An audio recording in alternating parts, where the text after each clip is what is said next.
A matrix is a machine. Feed it a vector and it produces another vector, but some vectors get completely annihilated. Right? They go in and 0 comes out. The collection of all those vectors is called the null space, also known as the kernel. It reveals what the matrix destroys. Today we find the null space of a specific matrix, prove it always forms a subspace, and see why that property fails when the right-hand side isn't 0. Here's our matrix A, a 4x3 matrix, row 1, 1, 1, 2, row 2, 2, 1, 3, row 3, 3, 1, 4, row 4, 4, 1, 5. The null space of A, written n of A, is the set of all vectors x in R3 such that A times x equals the 0 vector. This is a homogeneous system. Homogeneous means the right-hand side is 0. Now pay attention to the dimensions. A has 3 columns, so the vector x must have 3 entries. That means the null space lives in R3. On the other hand, A has 4 rows, so the product A times x lives in R4.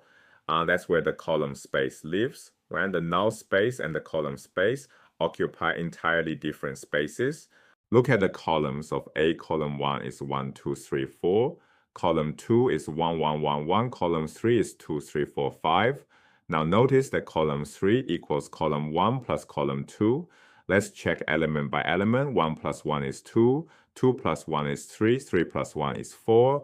And 4 plus 1 is 5. So 1 times column 1 plus 1 times column 2 minus 1 times column 3 equals the 0 vector.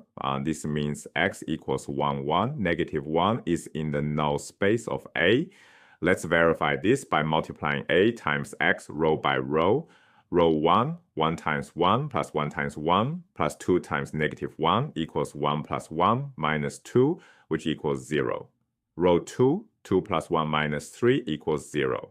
Row 3, 3 plus 1 minus 4 equals 0.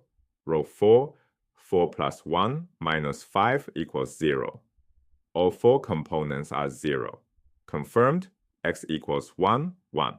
Negative 1 is indeed in the null space. We found one vector in the null space. But the null space contains every solution to ax equals 0. Any scalar multiple c times the vector 1, 1, negative 1 also works. Here's why. A times cx equals c times ax. That's the scalar factoring property of matrix multiplication. Since ax equals 0, we get c times 0, which is just 0. Right? So the scalar multiple cx is also in the null space. Let's look at some examples. Setting c equal to 1 gives us our original vector 1, 1, negative 1. Setting c equal to negative 1 gives us negative 1, negative 1, 1, and that's in the null space. Setting c equal to 2 gives us 2, 2, negative 2, also in the null space. And setting c equal to 0, we get the 0 vector, which is always in the null space.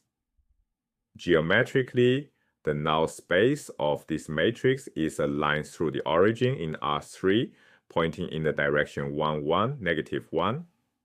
We write n of A equals the set of all c times 1, 1, negative 1 for all real numbers c.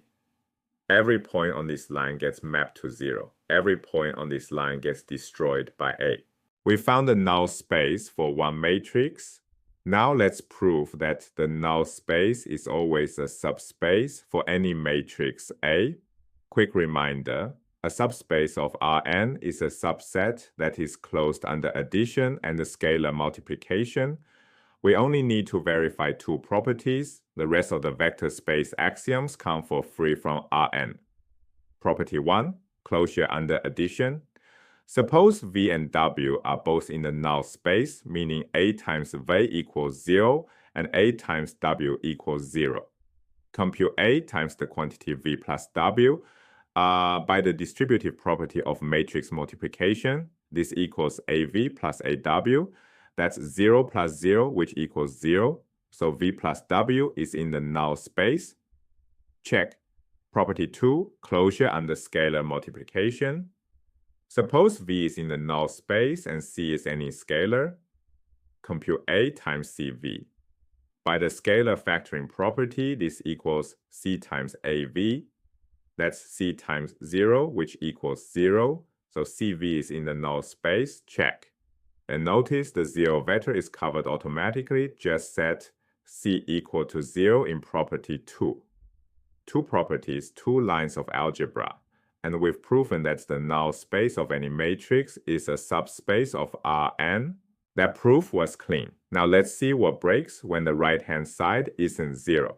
Consider Ax equals b, with b equal to the vector 1, 2, 3, 4, and the vector 1, 0, 0 is the solution. Times 1, 0, 0 gives the first column of A, which is 1, 2, 3, 4, and that equals b. The vector 0, negative 1, 1 is also a solution. Let's check row by row. 0 minus 1 plus 2 equals 1. 0 minus 1 plus 3 equals 2. 0 minus 1 plus 4 equals 3. 0 minus 1 plus 5 equals 4. So both vectors solve Ax equals b. But the solution set is not a subspace. First, test the 0 vector. Times the 0 vector equals the 0 vector, which is not equal to 1, 2, 3, 4. The 0 vector isn't in the solution set. That's an immediate failure. Second, test closure under addition. 1, 0, 0 plus 0, negative 1. 1 gives 1, negative 1, 1. Now compute row 1 of A times this vector. 1 minus 1 plus 2 equals 2, which is not equal to 1. The sum is not a solution. This solution set fails both subspace tests. Here's the algebra that breaks. If V and W both solve Ax equals b, then A times the quantity V plus W equals AV plus AW, which equals B plus B, which equals 2B. That's not B, unless B is 0. The closure argument collapses in just one line. Let's confirm with our specific vectors. V equals the vector 1, 0, 0, and the W equals the vector 0, negative 1, 1. Their sum is 1, negative 1, 1, and A times that sum gives 2, 4, 6, 8, which is exactly 2B, not B. So the sum of two solutions is not itself a solution. Geometrically, the solutions to Ax equals b form a line in R3, but it's shifted away from the origin. It doesn't pass through the origin. Compare that to the null space, which is a parallel line that does pass through the origin. Only the lines through the origin can be a subspace. Now step back and notice something deeper, where we now have two subspaces attached to every matrix, and they arise in completely different ways. Let's compare them side by side. The column space C of A starts with generators, the columns of A, and builds up all their linear combinations. The null space N of A starts with a constraint, the equation Ax equals 0, and collects everything satisfying it. Where do they live? The column space lives in Rm because each column of A has m entries. The null space lives in Rn because we're looking for vectors x with n components. The key insight is the difference in approach. The column space is built forward from pieces. Now you take the columns and combine them. The null space is carved out by conditions, right? You start with all of Rn and keep only what satisfies Ax equals 0. By these two approaches, building from generators and carving from constraints, are the two fundamental ways subspaces appear throughout linear algebra. Every subspace you will ever encounter comes from one of these two constructions. The column space tells you what a matrix can produce. The null space tells you what the matrix destroys. Together, they reveal the full story of what a matrix does. For our 4x3 matrix, we claim the null space was the line C times the vector 1, 1, negative 1, a one-dimensional subspace of R3. However, note that a careful computational check reveals this vector does not actually satisfy A times X equals 0 for the matrix used earlier, so the correct null space vector may differ. We found our candidate by spotting what appeared to be a column dependency.